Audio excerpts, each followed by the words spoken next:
Voilà, donc on va commencer et on va évidemment continuer là où on en était. Donc on en était à Genèse 32 et donc on avait vu Jacob qui organisait sa stratégie pour retrouver son frère Ésaü, enfin pas pour retrouver son frère, mais plutôt de quelle manière il allait le rencontrer pour éviter de se faire zigouiller.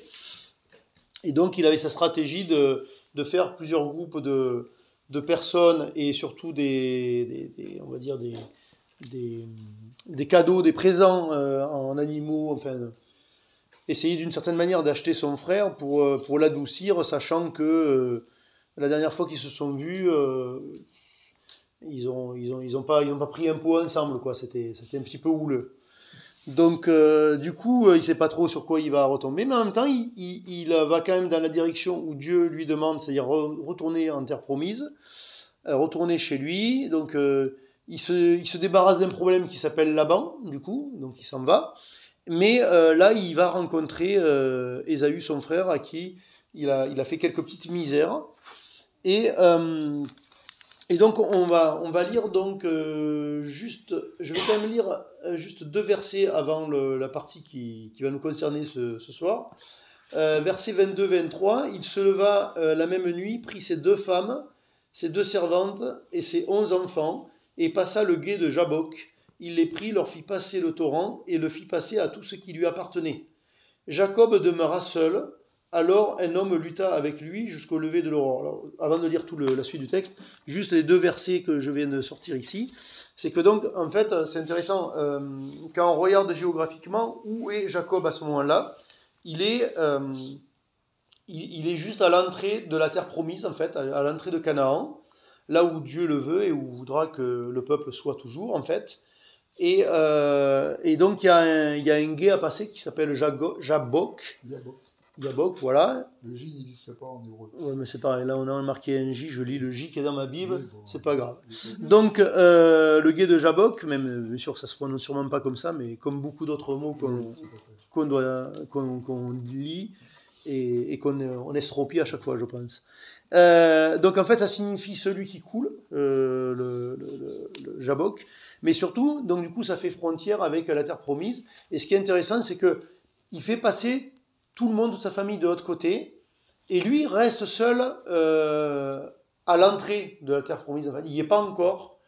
Et pourquoi je dis ça? Parce qu'on va voir que dans tout ce qui va se passer dans la suite, et puis dans le nom que Dieu va lui donner, etc., etc., on va voir que ça a de l'intérêt de se dire, c'est drôle, en fait, Jacob, avec ce qui se passe après, on va y revenir, mais avec ce qui se passe dans ce qu'on va lire dans la suite, en fait, Jacob est resté en dehors de la terre promise. Et Israël est rentré en terre promise. Vous voyez ce que je veux dire?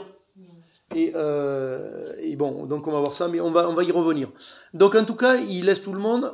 Donc voilà, la chose intéressante, c'est de savoir, voilà, on est à l'entrée. Et du coup, qu'est-ce qui est aussi intéressant là-dessus? C'est que pour Jacob, déjà juste, on va dire, géographiquement, dans son histoire, dans ce qui est... Ne sachant pas ce qui va se passer là, de ce qu'on va lire évidemment, déjà pour Jacob, en fait, quelque part, il est d'une certaine manière, on pourrait dire que visuellement, géographiquement, déjà, il est à un moment crucial de sa vie. Je reviens sur le terrain de Dieu, en fait. Alors, comment j'y reviens? Bonne intention, mauvaise intention, avec des péchés. Enfin, pour nous, dans notre vie, on peut se poser aussi des questions et tout, mais peu importe. Le Jacob qu'on connaît, qui a quelques bonnes motivations, mais qui est quand même Monsieur l'embrouille, et ben il arrive, il est là, il est à l'entrée de cette terre promise. On va dire qu'on pourrait dire, il est à l'entrée de ce que Dieu veut pour lui, d'une certaine manière. Et donc, je vais vous lire un peu d'entrée, donc la fin du chapitre, tout ce qui s'y passe, et on va revenir sur certains éléments. On va on va essayer de donner une espèce de sens global à ce qui se passe, mais surtout, on va prendre des points à droite, à gauche, et on va essayer d'y trouver du sens pour nous, en fait. Hein, parce que j'avoue que bon, ce passage est super connu, et en même temps, dire, mais qu'est-ce que ça veut dire cette histoire? C'est un peu confus, mais je vais essayer de vous expliquer aussi la confusion, en fait. Parce qu'il y a des choses qui sont contradictoires, qui sont dites et tout. Et finalement, pourquoi est-ce que Dieu permet que les choses soient dites de manière contradictoire, parce que c'est flou, alors que pourtant la situation pourrait être simple. Je veux dire, on va le lire, mais Jacob, qu'est-ce qu'il fait? Il va se battre avec un homme, à la fin, il va s'apercevoir que c'est Dieu. Bon, ben voilà, c'est pas bien compliqué l'histoire. Et en fait, la manière dont ça nous est écrit, c'est beaucoup plus compliqué que ça. Tu te dis, mais pourquoi est-ce qu'on va compliquer les choses?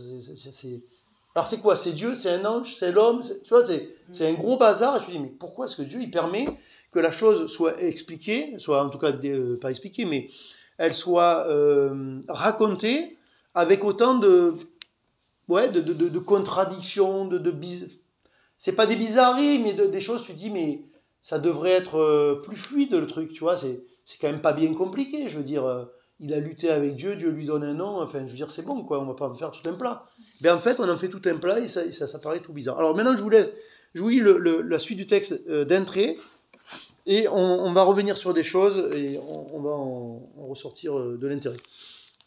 Donc, peut-être que je ferai quand même des petits commentaires au passage, mais je vais revenir sur le tout. Verset 24, Jacob demeura seul, alors un homme lutta avec lui jusqu'au lever de l'aurore. Donc, juste la chose à noter, c'est que là, Jacob, il est seul. Il est seul. Et pour ce qu'on va dire pour la suite, c'est important et intéressant de considérer que Jacob est seul, parce que, bon, on va dire que peut-être qu'à toute époque, mais oui, on peut dire qu'à toute époque ça a été pareil, mais aujourd'hui c'est peut-être un peu plus particulier. On pourrait dire qu'aujourd'hui c'est compliqué d'être seul. On pourrait dire aussi qu'on a peur d'être seul. Mais je dirais que dans les siècles passés, c'était aussi le cas, d'une autre manière.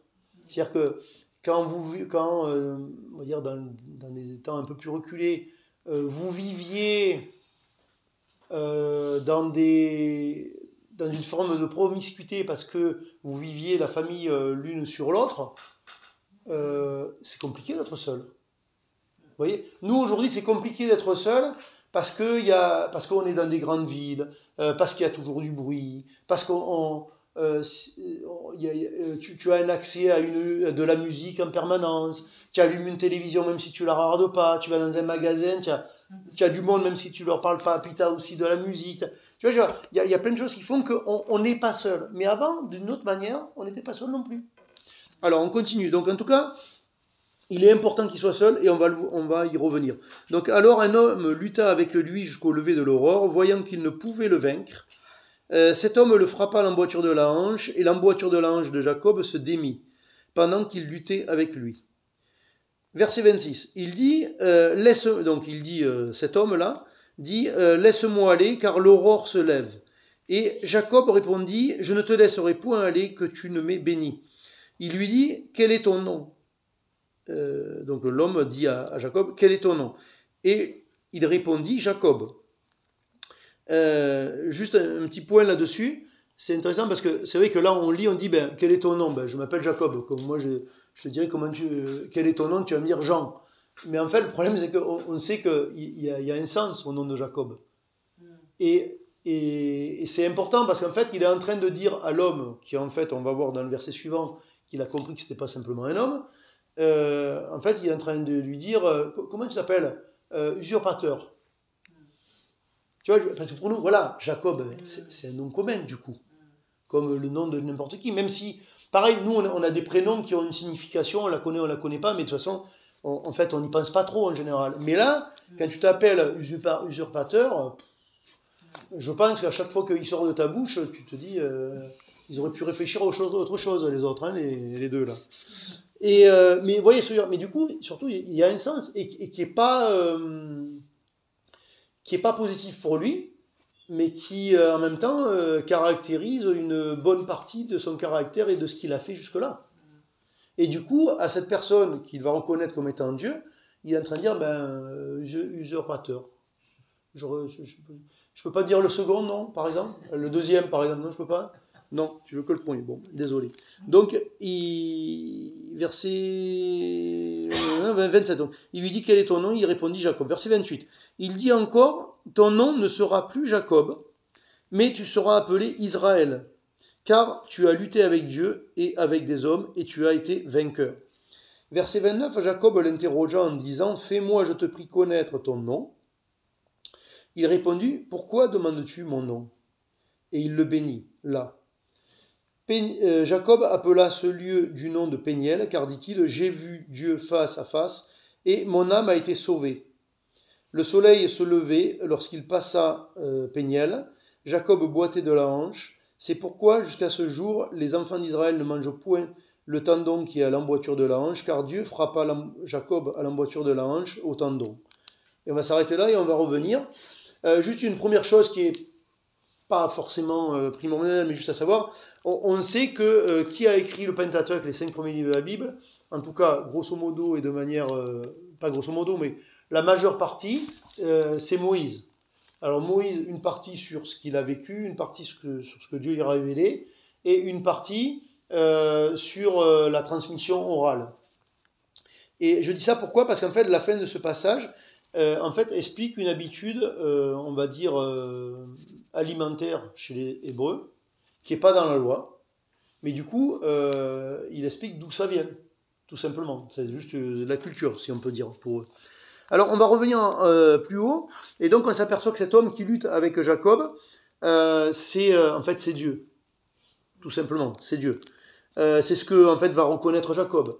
Une chose quand même à noter au passage, c'est que Jacob, on peut penser, en tout cas en lisant le texte, c'est quand même l'impression que ça nous donne, c'est que il réalise pas de suite que c'est Dieu ou que c'est l'ange de l'Éternel qui se bat avec lui. Une autre chose, c'est que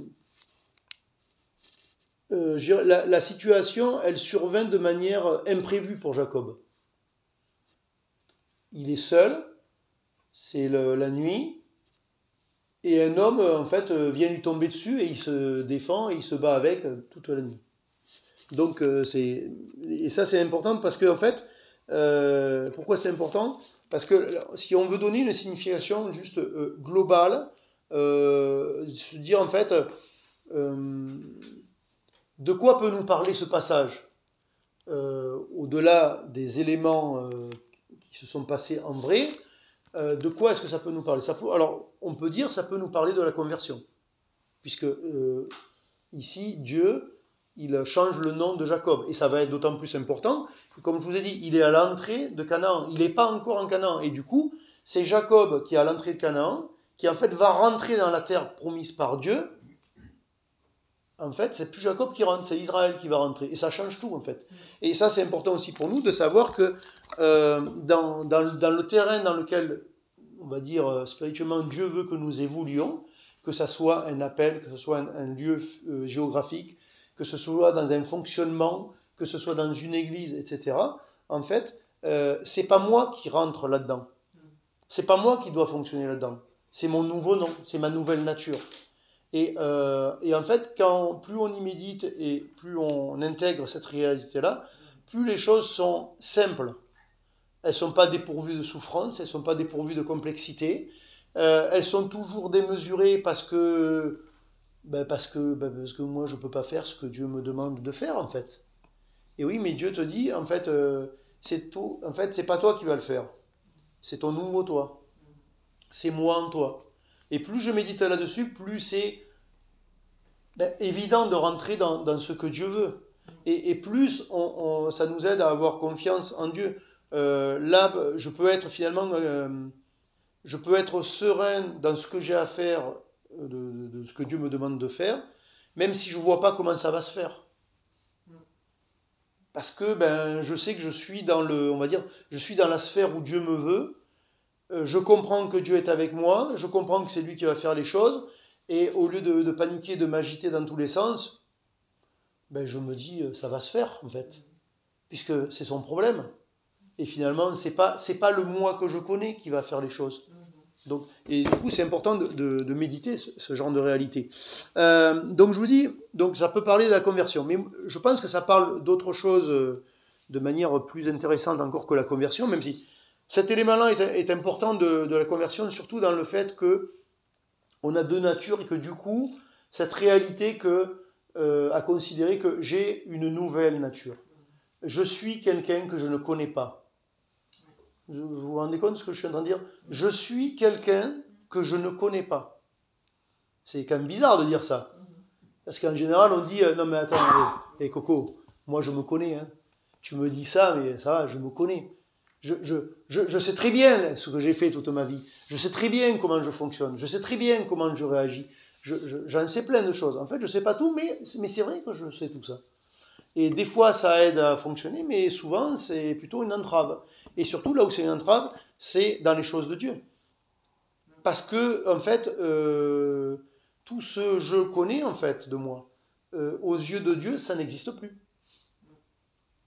Et Dieu veut me révéler autre chose qui existe, mais que je ne vois pas. Et c'est la nouvelle nature. C'est ce que Dieu peut faire en moi. Mais donc l'autre chose où cette histoire elle est censée nous parler, nous faire penser, c'est que vous voulez cette lutte, toute cette histoire là, je pense que ça doit nous parler de la prière, mais pas de la prière comme on peut des fois avoir tendance à penser, euh, c'est-à-dire, on va dire, notre liste de doléances ou de demandes que nous amenons à Dieu. On a le droit de le faire, on doit le faire. Il est normal que l'on ait à demander des choses à Dieu, des fois en se trompant, des fois en étant dans sa volonté, ok, c'est pas un problème. Mais ce passage doit nous amener à penser à la prière, mais à penser à la prière autrement et de manière plus large. C'est-à-dire que si pour moi la prière, c'est se mettre à genoux et dire des choses, demander des choses à Dieu, je dis c'est 1 mm² de la prière, ça, en vrai. Et au bout d'un moment, ce millimètre carré va faire qu'en fait, je ne sais pas qu'est-ce qu'est la prière. Parce que la base de la prière, c'est de parler avec Dieu. Et mieux que parler, c'est qu'il y ait un dialogue. Et il y a un commentateur qui dit une chose sur ce passage-là. Il dit, c'est très intéressant, on se focalise sur la lutte entre l'homme, qui est Dieu en fait, avec Jacob, mais la réalité c'est que la lutte entre les deux, c'est 2 versets. Le point principal de ce passage, c'est pas la lutte entre les deux, c'est le dialogue entre les deux. Ce qui est important, c'est le dialogue entre les deux. C'est ce que dit Jacob et surtout ce que Dieu lui dit en fait. C'est ça qui est important. La lutte, c'est un épiphénomène en réalité. Par contre, la lutte, elle fait partie aussi de la prière, dans le sens, vous savez, il y a une vertu qui est encouragée et qui est indispensable dans la vie chrétienne, qui est indispensable ailleurs aussi d'ailleurs. Ça s'appelle la persévérance. Et je dirais que la lutte, ici, ça s'appelle, c'est une image, alors c'est une réalité que lui expérimente, hein, mais ça doit nous amener à une image de la persévérance que nous avons besoin d'avoir dans une recherche constante de Dieu. Le religieux, il va dire la persévérance, c'est continuer, s'efforcer à continuer à bien faire. Ça fait partie du truc, je suis d'accord. Mais il y a plus important. Il y a plus important. La persévérance, c'est... mais qu'est-ce que j'ai dit juste avant? Je ne sais même plus ce que je raconte. Euh, oui, non, mais c'est voilà, c'est une recherche constante de Dieu. C'est d'abord ça, et ensuite, oui, effectivement, c'est comme on l'entend en français courant, persévérer dans des actions qui vont être bonnes, dans des choix qui vont être pieux, etc., bien entendu. Mais ça va surtout être ça, cette recherche constante de Dieu. Parce qu'en fait, c'est du côté de Jacob, c'est quoi cette lutte avec cet homme? Spirituellement parlant, c'est chercher Dieu. Parce qu'une fois que, je vais vous le relire, vous allez voir, on a les 2 versets, donc verset 24, Jacob demeura seul, alors un homme lutta avec lui jusqu'au lever de l'aurore. Voyant qu'il ne pouvait le vaincre, cet homme le frappa à l'emboîture de la hanche, oui, c'est ça, et la moitié de la hanche de Jacob se démit pendant qu'il luttait avec lui. Donc ça, c'est les 2 versets qui parlent de la lutte. Après, c'est fini. Il dit, laisse-moi aller, car l'aurore se lève, et Jacob répondit, je ne te laisserai point aller que tu ne m'aies béni. Franchement, mettez-vous à la place de Jacob. Tu as lutté toute la nuit, il va faire jour. Finalement, tu n'arrives pas à prendre le... Parce qu'en fait, on dit il a gagné, mais en fait, il n'arrive pas à prendre le dessus. Physiquement parlant, il ne prend pas le dessus. Mais qu'est-ce qui se passe? L'autre, il lui pète la hanche. Enfin, en tout cas, il lui fait péter le tendon à l'emboîture de la hanche. Donc, en fin de compte, qui a gagné? Ben, a priori, c'est celui qui dit qu'il n'a pas gagné, en fait. D'accord. Donc, donc Jacob, en fait, donc, il n'a pas gagné. Mais alors, moi, si je suis à sa place, l'autre, il m'a pété la hanche, on s'est bagarré pendant toute la nuit. Déjà, avec ma hanche, j'ai pas réussi à prendre le dessus. L'autre, moi, le seul truc que j'ai envie, c'est qu'il se barre, le gars. Et là, il dit, non, non, non, toi, je te laisserai pas partir tant que tu m'as pas béni. Donc, déjà, premièrement, ça veut dire quoi? Il dit, laisse-moi aller, car je ne te laisserai point aller que tu ne m'aies béni. Ça veut dire déjà il a compris que c'est pas juste un homme qui s'est battu avec lui. Déjà. Et contre Dieu, tu sais que tu vas pas gagner. Et en réalité, il n'a pas gagné. Si, il a gagné quelque chose. Il a gagné que sa recherche de Dieu a abouti à un résultat. Sa recherche de Dieu dans cette lutte, elle a abouti à un résultat. C'est que d'une certaine manière, ce jour-là, il a rencontré Dieu. Tout comme il avait rencontré Dieu à Bethel, mais c'était dans un songe. Il n'était pas participant. Là, il est participant dans sa deuxième rencontre avec Dieu. Là, il est participant dans le peu de participation qu'il peut avoir. Bon, en l'occurrence, la participation, c'est quand même se bagarrer toute la nuit, donc c'est un peu fatigant. Mais vous voyez ce que je veux dire? Donc en fait, non, non, il ne gagne pas. Il devrait laisser partir, mais il ne veut pas le laisser partir parce que il a compris que c'était Dieu et il veut être béni. Et là où je dis que tout à l'heure je disais, le texte pourrait être simple, mais il est compliqué. Mais en fait, il est bourré de contradictions, ce texte. On dit, il va y dire, tu dois t'appeler Israël parce que tu as lutté avec Dieu et avec les hommes et tu as été vainqueur. Mais pas du tout. Tu as été vainqueur de quoi? Tu n'as pas été vainqueur. C'est qui a perdu à la fin de la nuit, en fait? Et qui a perdu? C'est lui. Qui est-ce qui se fait péter la hanche? Franchement. Donc, vous voyez, je veux dire, donc tout ça, c'est la contradiction. Et je vais vous expliquer pourquoi il y a cette contradiction. Ensuite, il dit, ok, il faut que tu me bénisses, etc. Mais autre contradiction, mais je ne te laisserai pas aller. Mais comment tu vas faire pour ne pas me laisser aller? Et puis, autre contradiction, là, en fait, maintenant, on a compris que c'est Dieu, l'homme qui a lutté avec Jacob, on a compris que c'était Dieu.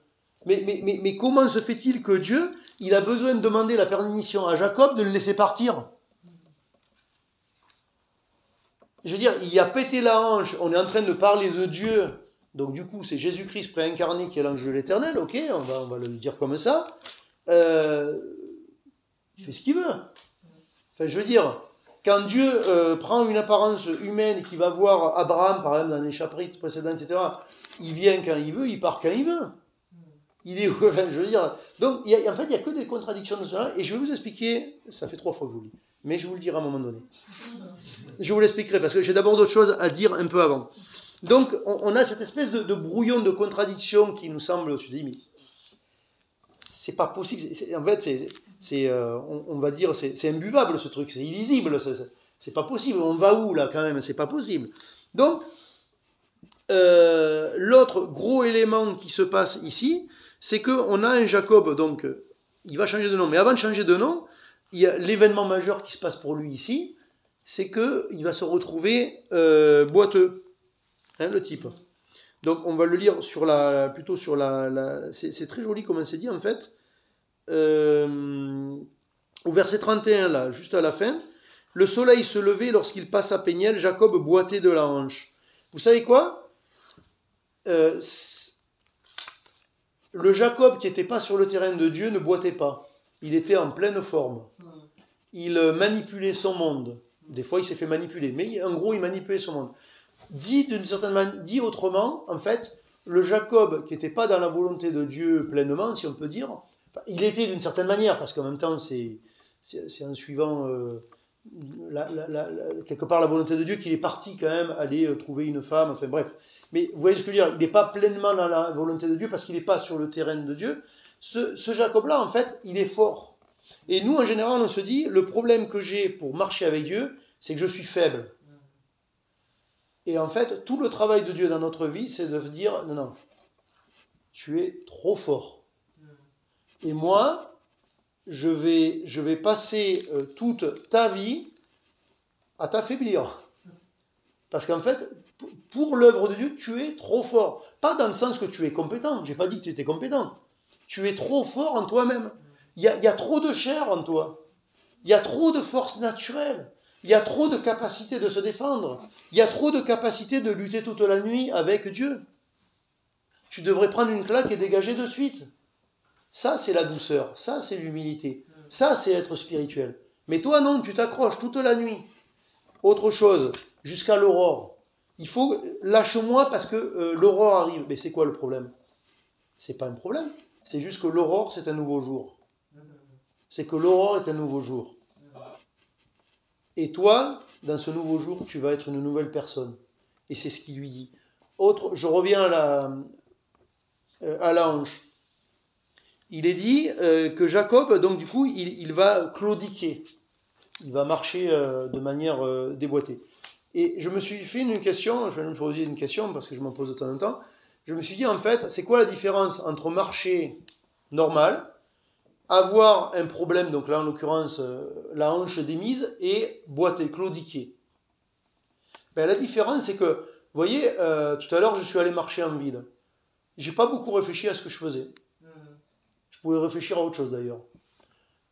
Mais quand vous avez la hanche qui est démise et que vous marchez comme ça, vous traînez votre jambe là, et bien vous savez quoi? Chaque pas que vous faites, vous réfléchissez à chaque pas que vous faites. Ce qui veut dire que spirituellement, quand je suis dans la chair, je suis en moi-même, je suis fort, et je ne réfléchis pas à comment je marche spirituellement, parce qu'en fait je ne suis pas spirituel. Mais quand je suis spirituel, Dieu m'a pété la hanche, et je boite. Et donc, chaque pas que je fais, je suis obligé de réfléchir à comment je vais le faire. Réfléchir avec Dieu. Je suis obligé de réfléchir à chaque pas. Et nous, ça c'est une chose qui nous embête dans la vie avec Dieu. C'est que comme il y a encore la chair en nous et qu'il y a une lutte entre les deux, et bien la chair en nous, ça l'embête de devoir réfléchir à chaque pas. Ça l'embête de devoir être concentré pour essayer de plaire à Dieu, pour essayer de savoir quel est le bon choix, quelle est la bonne décision. Ça l'embête de devoir être concentré pour maîtriser ses passions, sachant qu'elles ne plaisent pas à Dieu. Ça l'embête, parce que ça demande de réfléchir sur soi-même. Ça demande de prendre sur soi. C'est pas naturel quelque part. Et ouais, il claudique, et il va rentrer comme ça dans la terre promise. On est où là? Hop là. Revenons à la bonne page. Voilà, on est ici.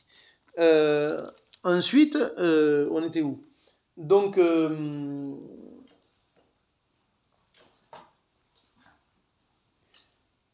oui, verset 28. Donc, il dit encore, donc, ton nom ne sera plus Jacob, mais tu seras appelé Israël, car tu as lutté avec Dieu et avec des hommes, et tu as été vainqueur. Donc Israël, ça veut dire lutter avec Dieu. Enfin, on peut donner différentes traductions un petit peu, mais bon, c'est pas grave, ça fait à peu près ça. Et c'est intéressant parce que, en fait, une autre chose dans cette histoire qui est majeure, on se concentre sur cette lutte qui, en fait, cette lutte, elle est juste un moyen pour montrer un peu des choses, et elle est juste un moyen pour amener à ce dialogue en réalité. Elle est juste transitoire. Nous, on se dit, en fait, Péniel, c'est quoi? C'est la lutte entre Jacob et Dieu. Oui, mais en fait, c'est pas ça l'essentiel. C'est le dialogue entre Jacob et Dieu. Et vous savez, nous, quand je dis que tout ça, ça nous parle de la prière, si ce que j'appelle la prière dans ma vie n'est pas un dialogue avec Dieu, ce n'est pas la prière. Donc, quand moi, je suis là et j'ai une liste de demandes à Dieu, ce n'est pas la prière, parce qu'un dialogue, je parle, tu parles. Je parle, tu parles. Je parle, tu m'écoutes. Tu parles, je t'écoute. Et si c'est pas ça, ce n'est qu'une partie de ça. C'est pas la prière. C'est pas une vie spirituelle. Vous voyez ce que je veux dire? Et donc, du coup, voilà, la prière, c'est pas je me mets à genoux et je récite des trucs, ou alors je débat, ou simplement, oui, si. Il y en a, ils vont peut-être être à un niveau un peu au-dessus, ils vont dire oui, d'accord, la prière, c'est pas juste demander des choses à Dieu. Moi, la prière, en fait, c'est je prends du temps pour épancher mon cœur devant Dieu. Oui, ça fait partie, mais c'est pas que ça. Mais ça fait partie, hein, mais c'est pas que ça. Parce que, est-ce que tu écoutes ce que Dieu a à te dire? Il y en a d'autres, ils vont dire, moi, c'est de prendre un temps dans la parole de Dieu et de comprendre ce que Dieu a à me dire. Oui, c'est ça, mais ce n'est pas que ça. qu'est-ce que toi aussi tu comprends là-dedans, qu'est-ce que toi tu dis à Dieu là-dedans. Enfin, je veux dire, c'est un dialogue. Un dialogue, c'est un va-et-vient. S'il n'y a pas le va-et-vient, je ne dis pas que ce n'est pas la prière, ou ce n'est pas une vie de prière, ce n'est pas complètement ce que ça doit être. Et c'est important parce que sinon on reste très limité. Et le problème que nous on a, être humain, quand on est limité dans une facette, c'est qu'en fait on se conforte dans cette facette. C'est-à-dire que ce que je veux dire par là, c'est qu'en fait, à un moment donné, on a l'impression qu'on est fort dans une facette. Et on dit que la facette, c'est le tout. Parce que ça nous arrange. Ça évite de découvrir le reste. Donc moi, il y en a, ils sont très forts, ils se lèvent tôt le matin, et pendant un quart d'heure, une demi-heure, ils déballent leur texte à Dieu.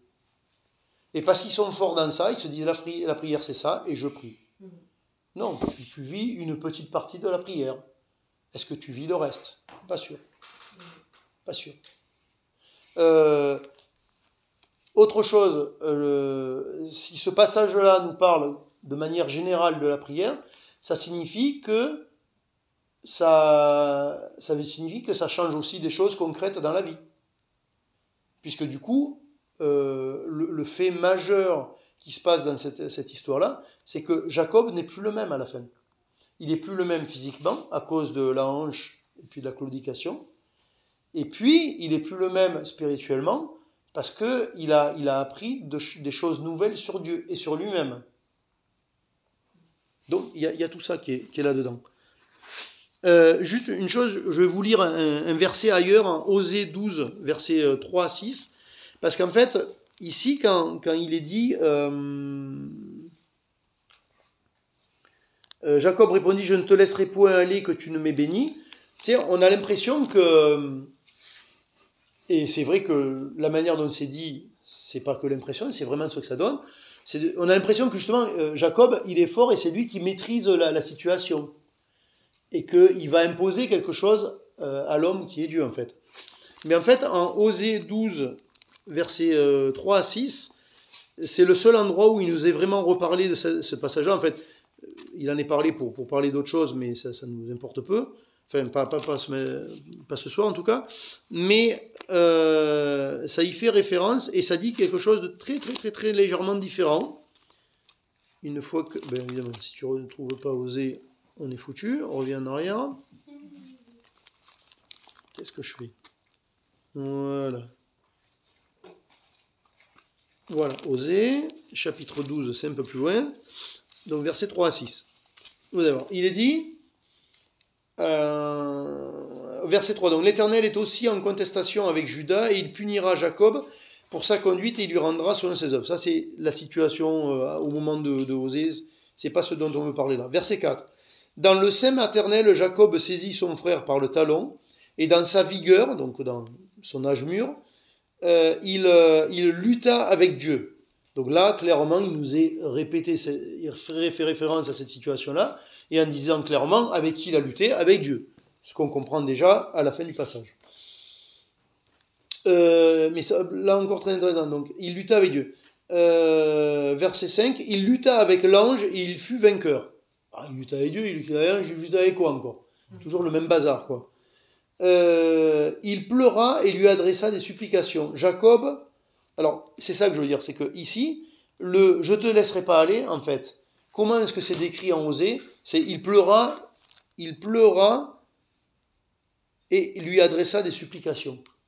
Ça nous donne une autre vision de comment est-ce que Jacob a pu parler avec Dieu, en fait, à ce moment-là. Il était pas il était conscient qu'il n'était pas forcément dans la position de force qu'on a l'impression dans la lecture de Genèse 32, en fait. Parce que il pleura et il supplia, en fait.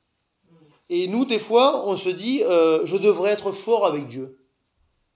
Mais non, tu peux parler à Dieu, tu peux parler à Dieu et tes paroles à Dieu, il y a peut-être des moments où c'est rien d'autre que pleurer et supplier. Je parle à Dieu, mais je parle en pleurant parce que peut-être la situation comment dire, le spécifie. Je supplie Dieu, ou peut-être que c'est peut-être là où j'en suis moi dans ma vie. qui justifie que je pleure en parlant à Dieu. C'est peut-être pas la situation, c'est peut-être pas ce que je demande. Mais ça aussi, ça peut faire partie de prier et de parler à Dieu, en fait. Et je vous lis juste la suite. Jacques, parce que quand même, c'est intéressant, ça fait quand même un petit résumé de là où on en est avec Jacob. Donc, il pleura et lui adressa sa supplication. Jacob l'avait trouvé à Bethel, et c'est là que Dieu nous a parlé. L'Éternel est le Dieu des armées, son nom est l'Éternel, et toi reviens à ton Dieu, garde la piété et la justice, et espère toujours en ton Dieu. Mais donc voilà, juste cette petite précision sur ça. Et je vais essayer de finir très rapidement, en fait, en touchant juste... non, alors je vais d'abord vous dire, et ensuite je touche au verset 30. Voilà, on s'arrêtera, on finira avec le verset 30, mais juste avant, je vais vous dire ce que je vous ai promis depuis le début. Je vous ai dit, il y a des contradictions, mais comment ça se fait qu'il y a des contradictions? C'est un bazar, pourquoi c'est pas dit de manière plus claire, lisse, machin, ça? En fait, pourquoi est-ce que Dieu permet que c'est ainsi? En fait, imaginez une chose. Si vous me rencontrez, c'est la première fois que vous me rencontrez, on discute, j'en sais rien, d'un sujet, d'un autre, peu importe. Peut-être qu'on vit ensemble une situation, n'importe quoi. Okay. Et puis, vous l'écrivez dans un livre, plus tard, où vous racontez la chose à quelqu'un que vous connaissez. Je pense que ça va pas être très compliqué d'expliquer, ben voilà, j'ai rencontré un gars, il s'appelle Bruno, on a parlé de ça, on a fait ça ensemble, et puis deux, trois choses, voilà, ça, voilà. Mais imaginez, vous rencontrez Dieu. D'une certaine manière, je dirais, en parlant, vous bafouillez. En parlant, vous, en fait, rencontrer Dieu, c'est pas rencontrer un homme. Rencontrer un homme, c'est simple. C'est quelqu'un qui est comme moi. Je raconte l'événement, je raconte ce qu'on a dit, voilà. Mais en fait, même si Dieu vient se mettre à notre niveau, donc en prenant la forme d'un homme, comme là pour Jacob, même s'il lui parle dans sa langue, il lui dit des choses qui sont intelligibles, il lui parle pas d'autre chose, tu as fait une rencontre avec Dieu. Et d'une certaine manière, je dirais que quand nous rencontrons Dieu, quelque part, on ne sait même pas comment l'expliquer. Et quelque part, cette partie de ce passage de Genèse 32, c'est un petit peu ça. C'est raconté par un homme, une rencontre qui est, je sais pas, même votre conversion, vous pouvez le raconter, mais est-ce que vraiment, une fois que vous avez expliqué comment vous êtes converti, est-ce que vous êtes satisfait de ce que vous avez raconté? Est-ce que ça reflète vraiment ce qui s'est passé? Non, je pense que voilà, il y a des choses, peut-être des émotions ou des choses que vous comprenez pas qu'est-ce qui s'est passé. Je veux dire, moi, quand je me suis converti, par exemple, je vous dirais, ben, j'ai commencé à croire des choses que je ne croyais pas, et je ne sais pas pourquoi. Comment vous l'expliquer? Ben voilà, je vous l'ai dit. Mais en fait, ce que je viens de vous dire, c'est contradictoire. Tu as commencé à croire des trucs que tu croyais pas. Qu'est-ce que ça veut dire, ça? Tu vas prendre ton cachet, toi. Mais en fait, n'importe qui se convertit quelque part, c'est un peu ça. Chacun avec une histoire, une manière qui est complètement différente. Mais en fait, c'est comme Jacob, il y a un avant, il y a un après. J'ai été quelqu'un, je suis devenu quelqu'un d'autre. J'ai rencontré quelqu'un que je ne pouvais pas imaginer. Alors, bien sûr, je ne l'ai pas rencontré comme là je vous vois, mais d'une manière ou d'une autre, il y a une rencontre. Et quand dans notre vie chrétienne, il y a à nouveau des rendez-vous, et bien tout à l'heure, j'avais insisté sur le fait que Jacob était seul. Mais en fait, quand on s'est converti, quelque part, quand on s'est converti et quand on s'est tourné vers Dieu, d'une certaine manière, on était seul, même s'il y avait une foule autour. Et quand aujourd'hui, on rencontre Dieu peut-être d'une manière plus particulière, par moment dans notre vie, dans une lecture, en réfléchissant, à un moment donné, peut-être dans un culte, dans une discussion avec un frère, dans une situation que je vis et que je suis étonné de comment est-ce que je vis la chose, ou peu importe, je m'aperçois que Dieu est dans ce que je suis en train de vivre. C'est même pas que je le vis mieux, c'est juste que je m'aperçois que Dieu... Euh, voilà, je veux dire, je suis seul en fait. Et il y a besoin de cette solitude. Et le problème de l'être humain, c'est qu'il ne veut pas être seul. d'ailleurs des gens aujourd'hui qui expliquent, qui disent en fait on a un problème, c'est qu'on ne veut pas s'ennuyer. Et qu'en fait l'être humain a besoin de s'ennuyer. Dans les siècles passés, il y a des philosophes qui ont expliqué des choses sur l'ennui. On a besoin de s'ennuyer. En fait, c'est bon de s'ennuyer. Aujourd'hui, tu t'ennuies pas. Tu prends ton téléphone, tu n'arrêtes pas. C'est pas le téléphone, c'est la musique.